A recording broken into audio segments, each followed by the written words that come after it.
This devotional address with Ed Eyestone was given on September 29th, 2015. Good morning, brothers and sisters, and welcome to our devotional this morning. We're pleased to have Brother Ed Eyestone, the director of BYU's track and field program, as our speaker this morning. We extend a special welcome to his wife, Lynn, as well as their family members and friends who are here.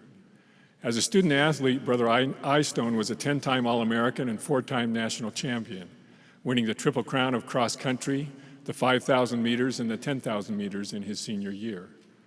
Brother Eyestone competed professionally as a distance runner for 15 years, during which time he was named the American Road Racer of the Year 5 times and competed on the U.S. Olympic team in the marathon in Seoul, Korea in 1988 and Barcelona, Spain in 1992.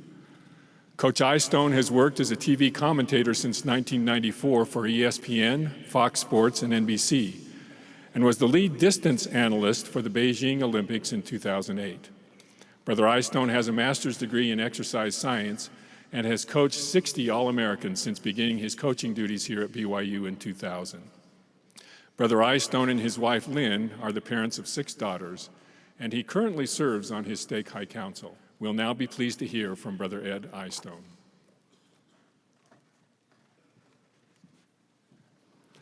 Several weeks ago, I came home from work and announced at the dinner table to my wife and 2 of my daughters that I would be speaking at the BYU Devotional on September 29th, today. My wife, Lynn, immediately said, "Honey, what an amazing opportunity, and it will still be early enough in the semester where people will actually be there." Lynn, I'm happy to say that you were right. There actually are a lot of people here, and it is my prayer that over the next half hour, I could share a few thoughts that would encourage you to have perfect attendance for the rest of the year. 35 years ago, can it be that long? I was a freshman at BYU. As great and exciting as BYU athletics are today, those were in some of the golden years of BYU sports. Jim McMahon threw long touchdown passes to Danny Plater, and in basketball, Danny Ainge and Devin Durant were ruling the court. The track team was also bursting at the seams with greatness. Many of my teammates were already All-Americans, and Mormon distance running would soon lead to a Runner's World article entitled "The Stormin' Mormons." It was into this athletically charged environment that I found myself as an unproven freshman, a recent graduate of Ogden's Bonneville High School. Each day as a team, we would pound out 10-mile runs, tempo workouts, or mile repeats. On occasion, would run to the top of Squaw Peak. At the end of such days, we would usually end up in the athletic training room where a whirlpool bath or steam room awaited. Some of my older, more decorated teammates also enjoyed a weekly ritual that I envied.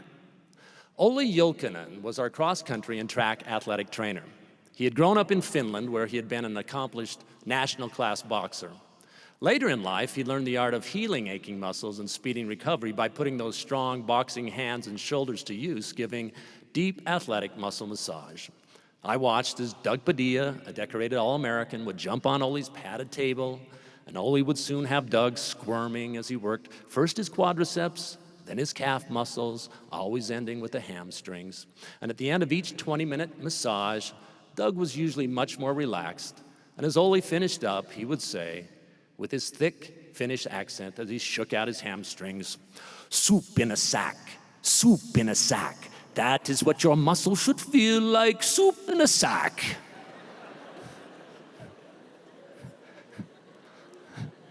After this final Olli blessing, Doug would usually slide gently off the table, a picture of relaxation and recovery. After witnessing this procedure for a number of weeks, I decided it was time for me to enjoy some of Olli's special treatment. So as Doug slid off the table, I jumped on and casually said to Olli, "Yeah, Olli, I want what he just had." Olli looked at me somewhat disdainfully as he squinted through his glasses. "What is your name?" he asked. Ed Eyestone. "Stone Eye," he said. And Stone Eye would be his name for me for the next 10 years. Stone Eye, there is a saying in Finland. It goes, "Alla tulla musta ruutti, pikkulinnut." Do you know what that means? No, Olli, I'm a little rusty on my Finnish. It means, "Do not waste the black powder on the little birds." Do you know what that means? Yes, I said, it means I won't be getting a massage today. And as I slunk off the table, he said, Stoney, get back on the table. And then for the next 20 minutes, I enjoyed that exquisite pain as he first worked on my quads, then on my calf muscles, and finally on my hamstrings. And as he finished, he said, soup in a sack, soup in a sack. That's how your muscles should feel, like soup in a sack. Ole Julkinen knew the proper technique for a deep Finnish sports massage, which I'm sure is one of the reasons I stayed relatively healthy over the course of my running career. More importantly, Ole knew that in serving others, it was impossible to waste the black powder on the little birds. For the Lord loves his little birds and knows when even one sparrow falls. Fear ye not, therefore, ye are of more value than many sparrows. I am grateful for all those that wasted their black powder on this little bird over the years. And one of our great challenges as students and faculty is to find great role models and mentors like Ole Julkinen and to learn from their accumulated wisdom. May we have the courage to ask for help from all the Ole Julkinens that the Lord puts in our path. Similarly, we should daily pray for opportunities to share our knowledge, wisdom, and time with the little birds that flutter into our lives. As we do so, we express our love for our Savior, for he has said, lovest thou me, then feed my sheep. As the father of 6 daughters, I've always looked for better ways to connect with my girls. For example, each knows that she is my favorite, and I take the advantage of every opportunity to express that to them, both privately and publicly.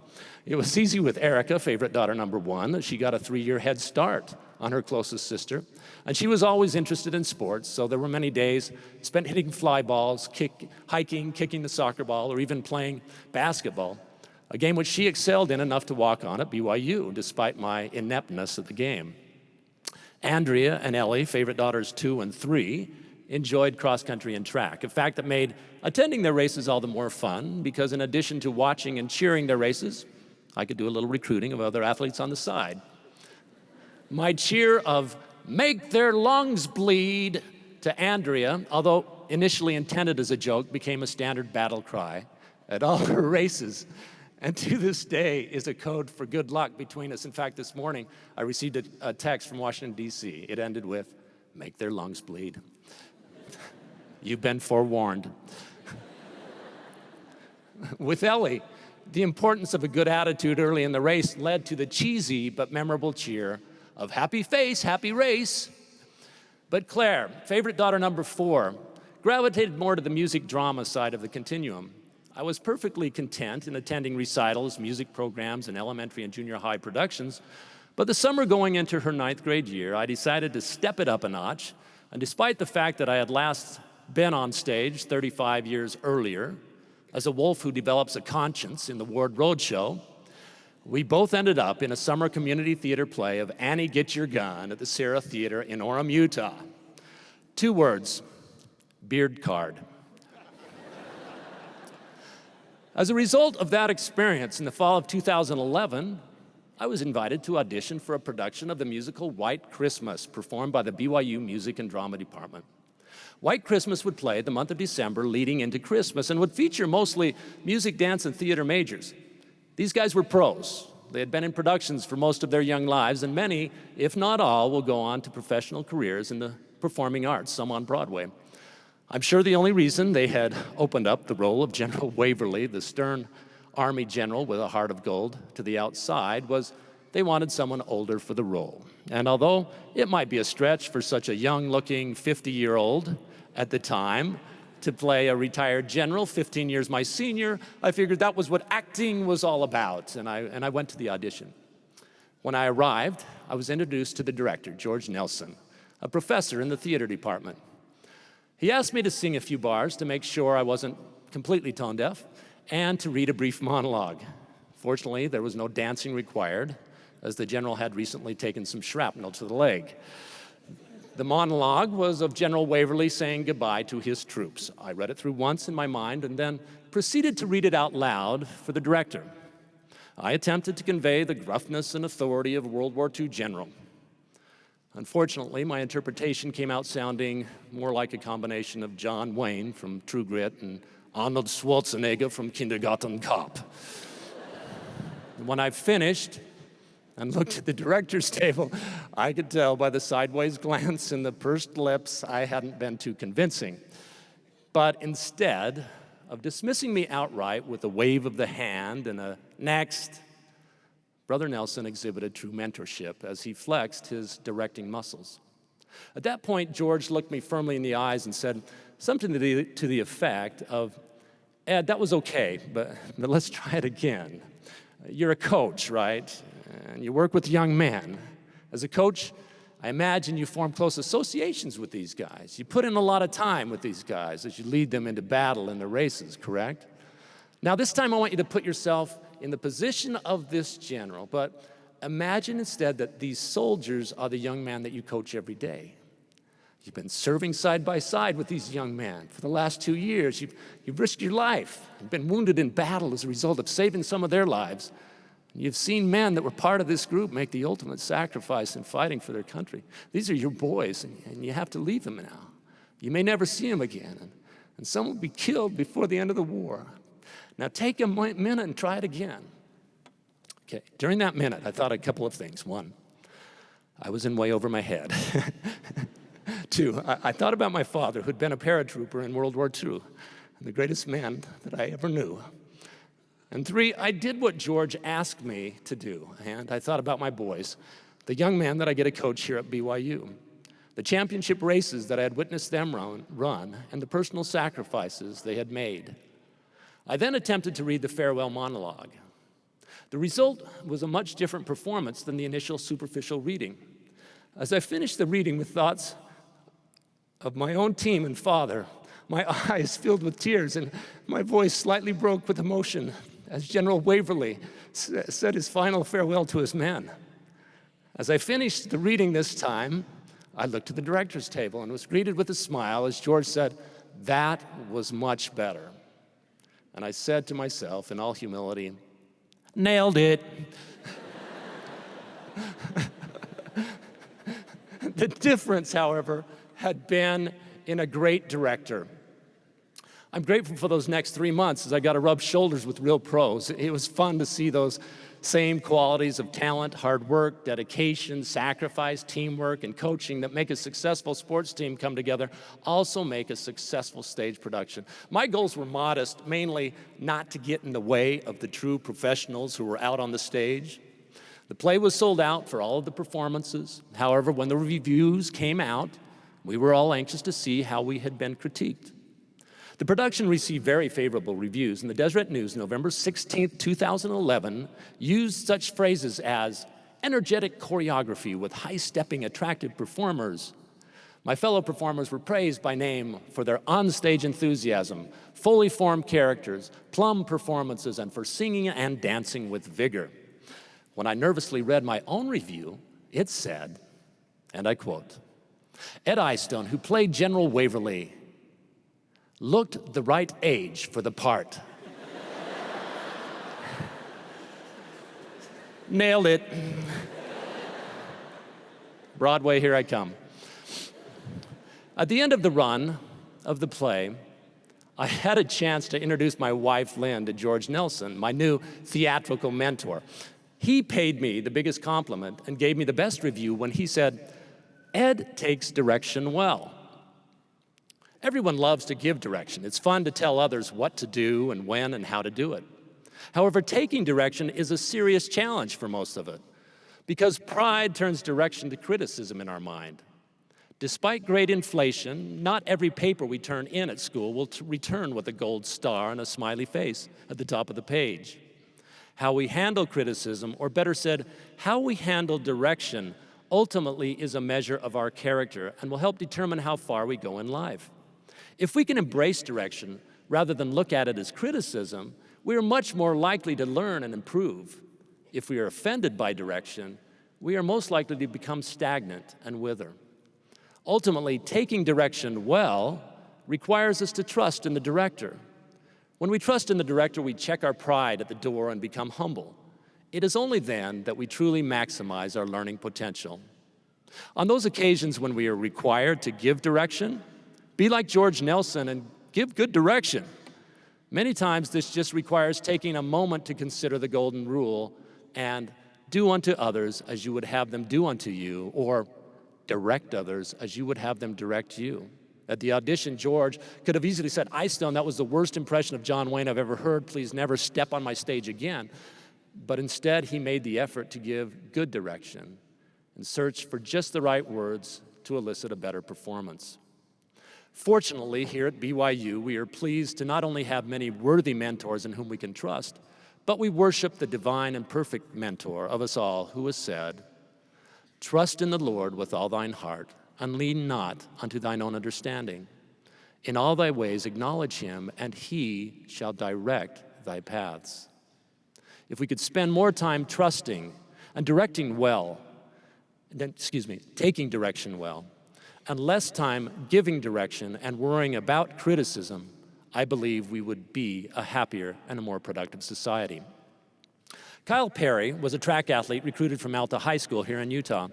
After returning from a mission in New Jersey, Kyle began what would be a very successful track and cross-country career here at BYU. However, at the beginning of his junior year, he admitted to being somewhat frustrated by the fact that despite being an All-American, he had not yet been able to break 4 minutes in the mile. 50 years ago, the sub-4-minute mile was considered a nearly impossible physiological feat. Although when Roger Bannister finally accomplished the task in 1952, a succession of others soon followed. However, it is still considered a landmark accomplishment, and far less people have run sub-4, about 1,400, than have climbed Mount Everest, over 4,000. Kyle's PR at the time stood at 4 minutes and 5 seconds. Certainly a better than average college time, but far from world class. At the end of cross-country season that fall, Kyle came into my office with a proposal. "Coach," he said, "I feel like in track I've kind of plateaued. I'm stuck at 4:05 and I'm not getting any faster." "Well," I asked, "what are we going to do about it?"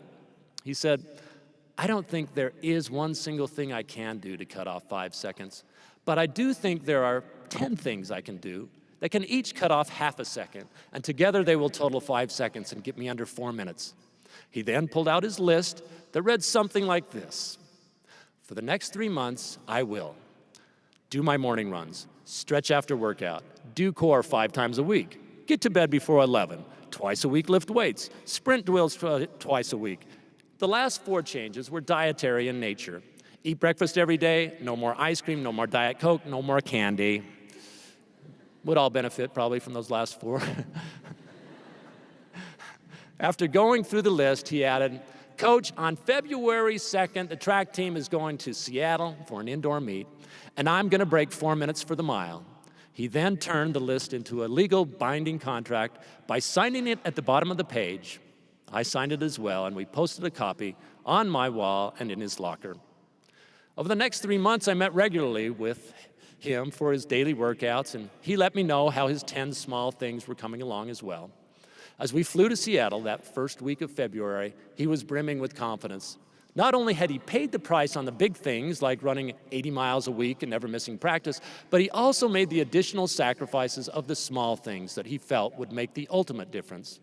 On February 2nd, at the University of Washington indoor track, after a slow opening 3 laps, Kyle ran 57 seconds for his last 400 meters and became the 302nd American to break 4 minutes for the mile, running 3:59.16.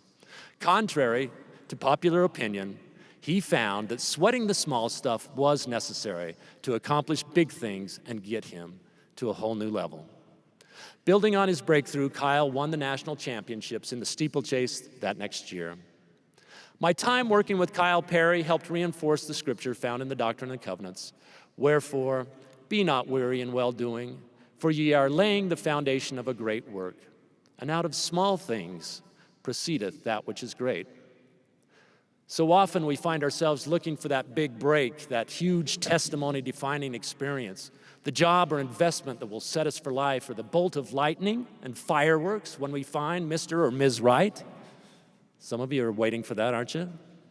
While those events can occur, more often than not, it is by consistent, competent effort, by the small things that we pay attention to that ultimately and eventually lead us to excellence. Consistent competence equals eventual excellence, or C squared equals E squared, as I sometimes say. The poet Henry Wadsworth Longfellow had this in mind when he said, "The heights by great men reached and kept were not attained by sudden flight, but they, while their companions slept, were toiling upward in the night." I would challenge us all to take a personal inventory of some of the small things we can work on in the coming months that will help us break from the spiritual, mental, and physical plateaus in which we might currently reside. My freshman year, there was one goal that sounded like it would etch my name into athletic immortality. That would be being named an All-American. The glorious thing about being named first team All-American is that from that moment on, you are no longer referred to by your name alone, at least not in college. All-American precedes your name like a title, almost like royalty. Prince Charles, I would like you to meet All-American Ed Eyestone. Or so I thought it would go. Further, I decided I wanted this title my freshman year. I didn't want to wait until I was a senior. To become All-American meant making it to the national meet and then finishing in the top 6 in your event. Unfortunately, cross-country season came and went without our team making it to the national meet. So too passed indoor season. And so it would come down to outdoor track season to determine if my All-American dreams my freshman year would actually come true. I was running the most exciting event in track and field. Some people mistakenly think that that is the 100-meter dash. No, sorry, Usain Bolt. The most exciting event in track and field is the 10,000 meters, 6.2 miles, or 25 laps of screaming intensity. Back then, the qualifying time for 10,000 meters was 29 minutes and 19 seconds. On the final qualifying meet of the year, I ran 29 minutes and 18 seconds and qualified by 1 second. In a race that lasts as long as an episode of The Simpsons, I qualified by 1 second. I was the slowest qualifier going into the national meet, but I was ecstatic, for now if I finished in the top 6, I would be an All-American my freshman year. That year, nationals were held in Austin, Texas, where there was an incredible heat wave taking place. Coach Cheryl James, our beloved distance coach and mentor of the day, tried to prepare me as well as possible for the heat and humidity. Some days it was by doing long runs in 2 pairs of sweats in the heat of the day. Other days it was by taking a stationary bicycle into the steam room and pedaling as if being pursued by a rabid dog. When I arrived in Austin, Texas from Provo, Utah, it was like stepping onto another planet, the planet of liquid heat, apparently. The day of the race, the temperature trackside was over 100 degrees, a fact made painfully obvious by a temperature gauge strategically placed trackside. Although they postponed the race until 9 p.m., the conditions were still dangerously oppressive. The solution was a creative but improvised effort. A garden hose was attached to a nearby sprinkler, and we were counseled that as we found ourselves overcome by the heat, we were to raise our hand high above our head, and the man on the hose would squirt us as we ran past. The race began, and by 3 laps, we were all raising our hands as we ran by the man with the hose. At first, the water was somewhat refreshing. You've all experienced the sensation of running through the sprinklers. It kind of takes your breath away as you go through. Feels good. But after getting squirted 4, 5, 6, 7 times, you realize that the water is lukewarm and that due to the humidity, there is little to no evaporative cooling effect. The lukewarm water instead is running down your legs and pooling in your shoes, and you are sloshing around the track. And then you don't want to be squirted anymore, but the guy next to you raises his hand. I knew I was not going to win my freshman year, but I had hope. I had hope for a top 6 performance, and so I stuck determinedly in 6th place, keying off of a Kenyan from UTEP. Just past the 5K mark, the UTEP's runner's head began to wobble. He staggered and he fell to the infield. Being a caring human, my first response was to stop and render assistance to my poor fallen comrade. But instead, I spiked him and on I went. Yes! I hadn't even had to pass him. He passed out, and now I was in 5th place and could almost see the All-American certificate proudly displayed above my mantle, although I don't think I had a mantle yet. With 2 laps to go, it was my head that felt like a cherry tomato. And though I was fighting for all I was worth, I could tell I was losing ground. In a race, you never want to look behind you, as that is a sure sign to your chasers that you're tired. But by the sound of the sloshing shoes approaching, I could tell that 2 runners were gaining, and if both of them passed, I would go from All-American my freshman year to almost All-American. One of the runners passed, and one was now on my shoulder, and I dug for all that I had. I was going to come down to a kick, and that was not my forte. And then something happened. Suddenly my world was in slow motion, and instead of running in a straight line like you want to do in a race, I was running a little to the left and a little to the right as I started weaving down the track. And I watched as the 2 runners pulled away from me, as my All-American dreams my freshman year disappeared. And things were now out of focus, and I was running towards a bright light. Go towards the light. But the only clear memories I have after this were being dragged from the track and me saying, I need to finish, and my coach saying, you're finished, Ed. Believe me, you're finished. Then the man with the hose intervened for one last squirt. I came to in the training room at the University of Texas in a metal jacuzzi tub filled with cold water and ice, and next to me was my Kenyan friend from UTEP. The doctors monitoring our conditions explained that our body core temperature had gotten so high, we triggered a safety switch at the base of the brain that shuts off all motor activity, and hopefully at that point you fall into a cool, shady oasis and survive. After about 30 minutes in the ice tub, the body core temperature came back to normal, and I was able to get up, shower, and go back to my hotel. But I was disappointed, really almost devastated. I had done everything right. I had set a worthy goal, committed myself, worked hard to accomplish it, sought divine intervention, and yet I came up a lap short of being All-American my freshman year. It would never happen. Coach James recognized my disappointment and attempted to cheer me up by saying, Ed, that sure was a fun race to watch. It looked like you were gonna do it, and then you started weaving. Great. Happy to have entertained you, Coach. Then he went on, Ed, today you ran like a horse. He could still tell I was not impressed by the simile. And so he explained further, you know, a good mule you can take up in the mountains, and a mule will do a lot of work for you. You can take it hiking or hunting, but when a mule gets tired, he will stop and you can push it, you can pull it, you can motivate it with a stick, but until it is recovered, it will go nowhere.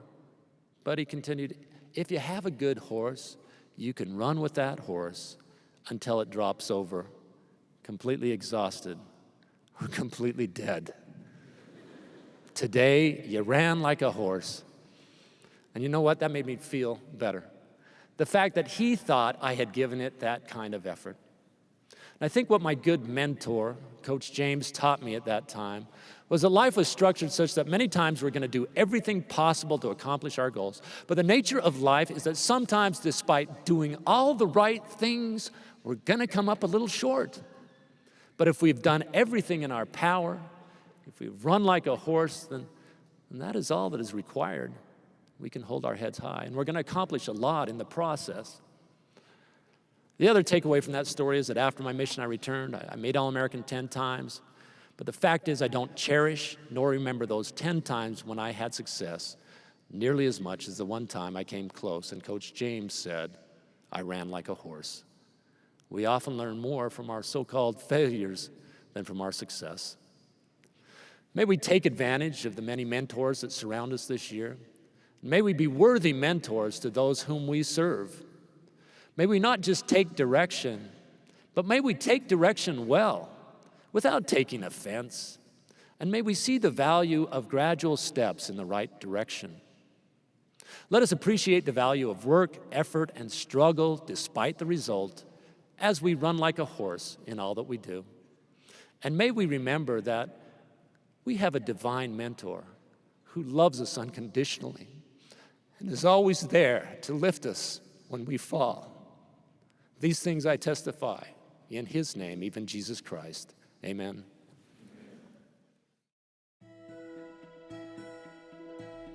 This devotional address with Ed Eyestone was given on September 29th, 2015.